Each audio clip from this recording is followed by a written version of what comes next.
तो रूस पर लगे प्रतिबंधों की एक और लिस्ट जारी हो चुकी है और इस बार एक ऐसे देश ने रूस पर प्रतिबंध लगाए हैं जो खुद भारत का काफी करीबी दोस्त है। अच्छी बात यह है कि रूस पर लगे प्रतिबंधों की वजह से भारतीय एक्सपोर्ट के नए रास्ते खुल चुके हैं, क्योंकि जब कोई भी देश रूस पर अपने किसी भी प्रोडक्ट को लेकर एक्सपोर्ट बैन लगाता है, तब भारत और चीन इस अपॉर्चुनिटी का फायदा उठा पाते हैं। स्पेशली चीन जो ऑलरेडी रूसी मार्केट में कई सारे यूरोपियन सेक्टर्स को रिप्लेस कर चुका है। एक काफी बड़ी अपडेट सामने आ रही है जो भारत और रूस के बीच बायलट ट्रेड को और मजबूत कर सकती है।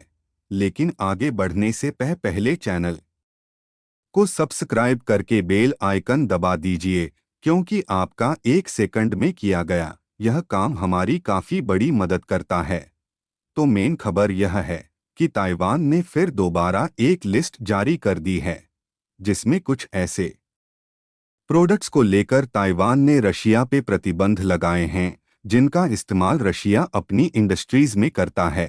अब लिस्ट में कौन से प्रोडक्ट शामिल है इसके बारे में थोड़ी देर में बात करेंगे, लेकिन उससे पहले इस प्रतिबंध में भारत के फायदे के बारे में जान लेते हैं। दरअसल इस लिस्ट में कुछ ऐसे प्रोडक्ट्स हैं जो भारत ऑलरेडी मैन्युफैक्चर कर रहा है। इंडस्ट्रियल केमिकल्स और फार्मा ऐसी कुछ सेक्टर्स हैं जो इस लिस्ट में इंक्लूडेड हैं और इन दोनों के लिए भारत को एक काफी बड़ा प्रोड्यूसर और एक्सपोर्टर माना जाता है।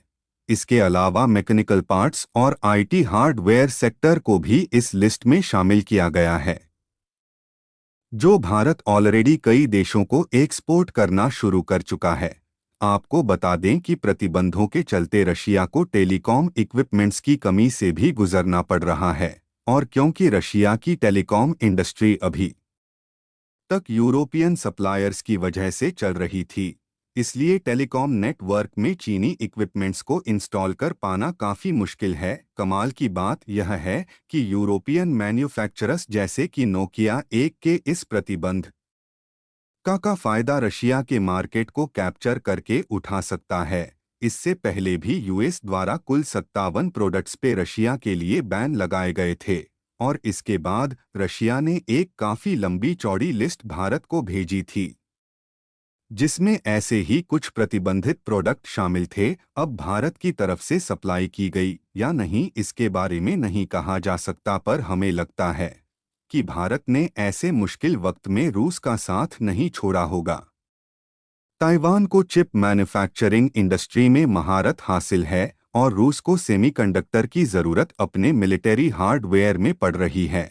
कुछ ही दिनों पहले हमने आपको बताया था कि वॉशिंग मशीनस, रेफ्रिजरेटर्स और ऐसे ही पुराने होम अप्लायंसेज का इस्तेमाल रूस अपनी सेमीकंडक्टर की डिमांड को पूरा करने के लिए कर रहा है, और रूस में ऐसे पुराने और second hand house hold items का इंपोर्ट जोरों शोरों से शुरू हो चुका है। जाहिर तौर पे ताइवान के प्रतिबंध की वजह से रूस को अपनी सप्लाईज किसी न किसी नए देश की तरफ मोड़नी पड़ेगी, और आज की डेट में रूस के लिए भारत और चीन से बेहतर कोई भी विकल्प मौजूद नहीं है।